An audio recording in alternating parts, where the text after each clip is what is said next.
Hey guys, thank you for tuning on in for today's video. This is video 2 of my Vlogmas series where I am filming 15 videos in 3 weeks with all things beauty and makeup and blogging considered. So if you're interested in today's content where I talk about some of the vital lessons I have learned from filming on YouTube for 6 months now, or at least taking it seriously for 6 months, then stick around. All right, so I am filming in 4K and I cannot see myself and I'm in a new setup and all these wonderful things. So please bear with me as we film today's video. I'm sure this will get better as it goes on, but I have my notes right here. Got my coffee in hand and I am ready to share with you guys my tips and things that I have learned from doing YouTube seriously for the past few months. All right, so let's go ahead and jump on in. So before we jump in, please do not forget to subscribe to my channel. Because I'm going to be uploading so much, it's also a really good idea to turn on the notifications bell.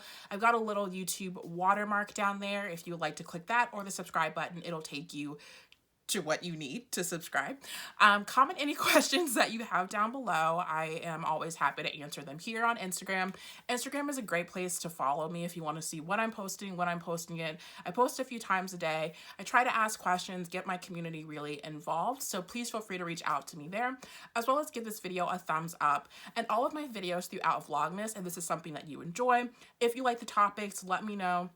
I am making a lot of changes to my blog in 2018, and those changes of course, will affect my YouTube channel. So the more thumbs up I get, the more feedback I get, it helps me out. It lets me know that you like what I'm posting, and it just gives me a sense of direction for the content for my channel. All right. So let's go ahead and jump on in. I'm going to give you guys a little bit of backstory to my YouTube channel first because it'll help ground some of the tips that I have. And definitely check out my blog. I have twice as many tips there. I'm only bringing a portion of them onto my YouTube channel to keep this video short. So I have 10 tips and a bonus tip on the blog. So whatever tips I don't mention, the rest are in that article that I will link down below. So I technically have had my YouTube channel for 2 years. I think I started it in 2015, according to YouTube. When I started it, I took it seriously for a little bit, and then I actually got really depressed and I stopped filming for a really long time. And then I moved, and when I moved, I had a much nicer setup. I was able to get out all my gear again, and I've been taking YouTube seriously for the past 6 months, I would say. So I took it seriously when I first started, got really sad, picked it back up, and here we are. So I now have over 100 videos. I'm really close to 300 subscribers, and I'm going to talk a little bit about my subscriber base as well as my journey. And to be honest, there are plenty of videos that are out there on the internet that are about this topic. So take my ideas with a grain of salt. I've definitely learned a lot by watching videos from other people, reading a lot of articles, and my own experience. So most of this is grounded in my own experience, but if you hear similar tips on other videos, I mean, a lot of it's kind of all the same. I'm just adding my personal flavor to it. So tip number 1 is that this whole process takes a lot of time.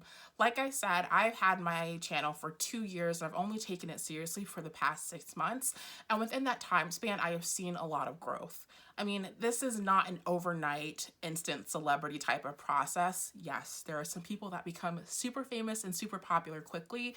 That doesn't happen for a lot of us on this channel. And it's almost a rite of passage. You really have to put in work to see your progress on this platform. Give yourself, I would say, about a year and see how things go. There's so much that goes into putting one video up that you really have to get accustomed to scripting out content, coming up with ideas, creating thumbnails, tagging your videos, getting on a weekly schedule, getting feedback from followers, finding followers. All of these things will take a lot of time, and they're not going to happen with your first video.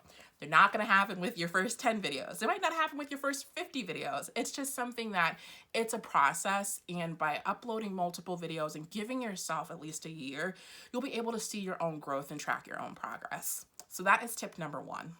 Tip number 2, people will unfollow you. It sucks, but you have to get over it.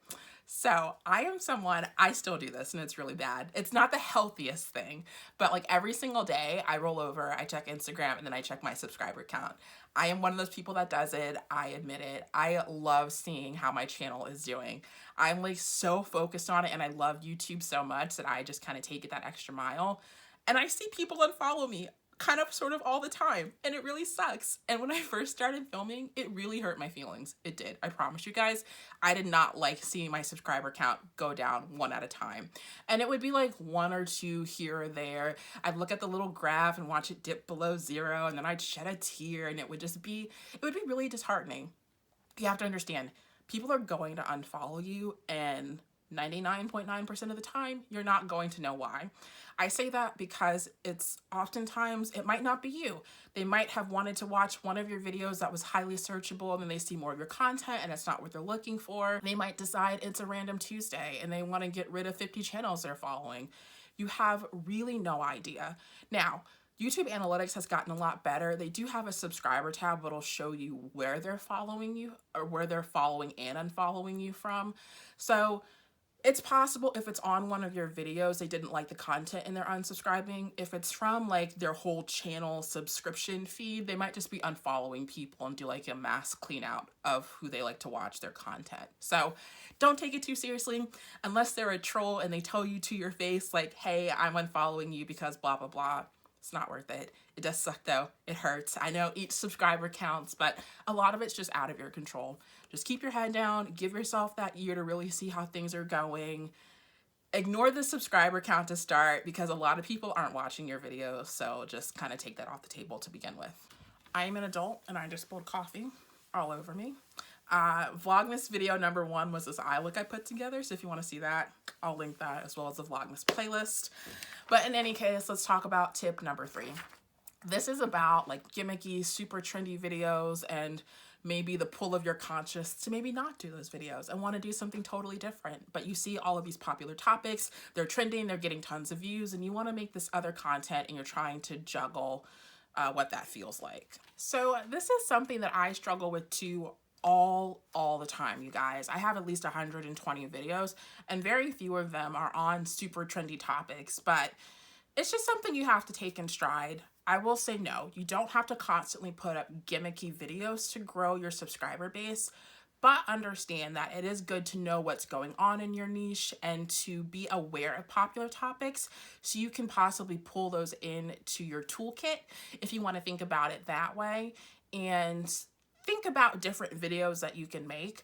I do not make gimmicky videos. I am aware of what's trending in the beauty kind of makeup lifestyle-ish category, and I have started to think about how to incorporate more of that content onto my channel. But like I said, I'm 100 videos in, and it's something where I've gotten a hang of my style on YouTube. I've gotten a hang of what my community is looking for from me, and so I feel a little bit more comfortable at this point, having made some of the videos that I want to make, understanding what's going out in my niche, and putting together content that feels comfortable. Now, this is kind of a controversial pick of mine because a lot of people will tell you to start out making videos that are super popular. It'll at least help you get views, and views are what matter on YouTube. They do.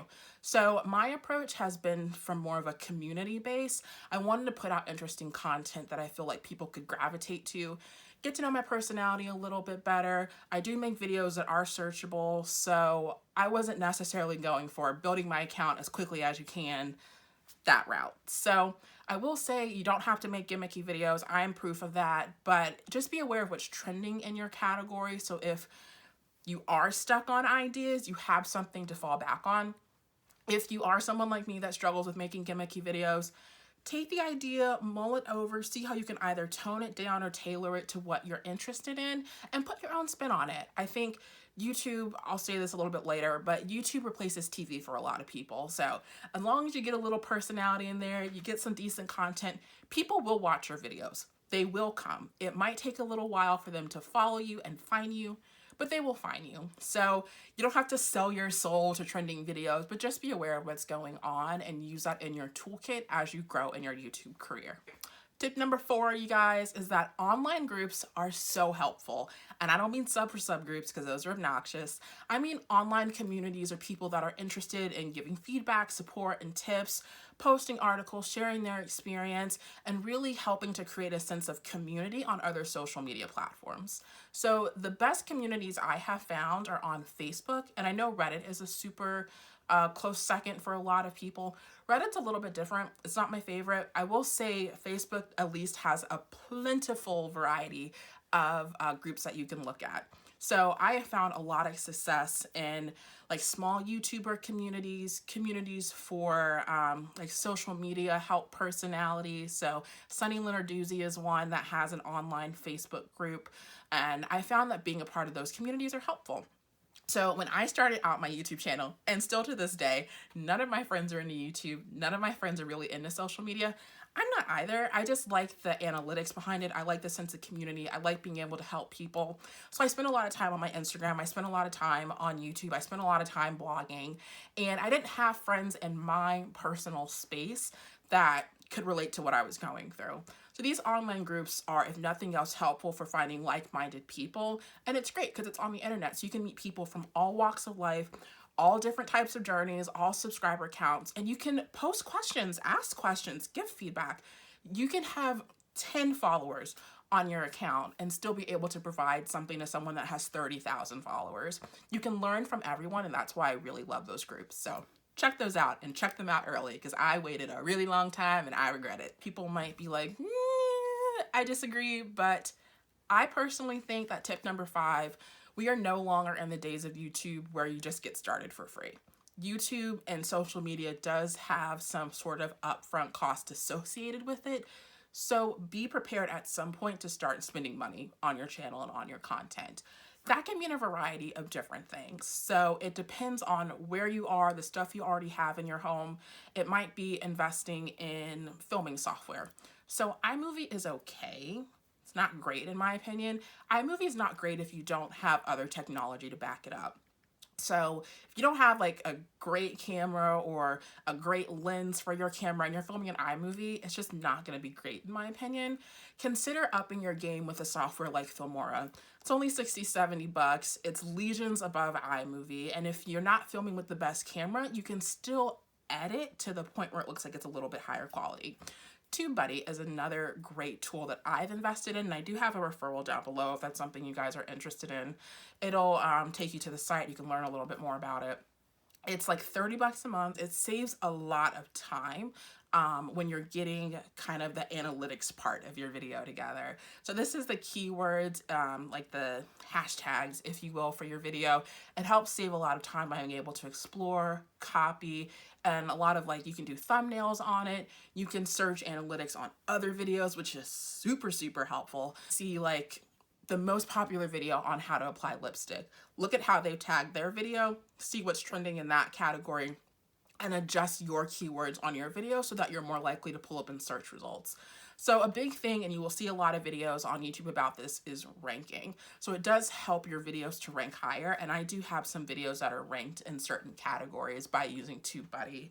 Another one that I have is, if you're not privy to natural lighting like me, invest in some good lighting. Now, I also have a business outside of all of this, so I did invest in lighting pretty early on. Right now, I'm not using any of it. I'm just trying this out with this video. So please give me feedback down below if you like this setup versus other setups that I've used. And this is working fine so far without me being able to see myself. It's great. But if you don't have natural lighting, you definitely want to invest in good lighting, either umbrella lights, a ring light. Be careful with the color of the bulbs. If you use like a warm color bulb, you might want to edit it to something cooler in the editing process. If you're able to buy whiter bulbs, that's always easier. It just makes your video look a little bit crisper, but it takes money to be successful on YouTube.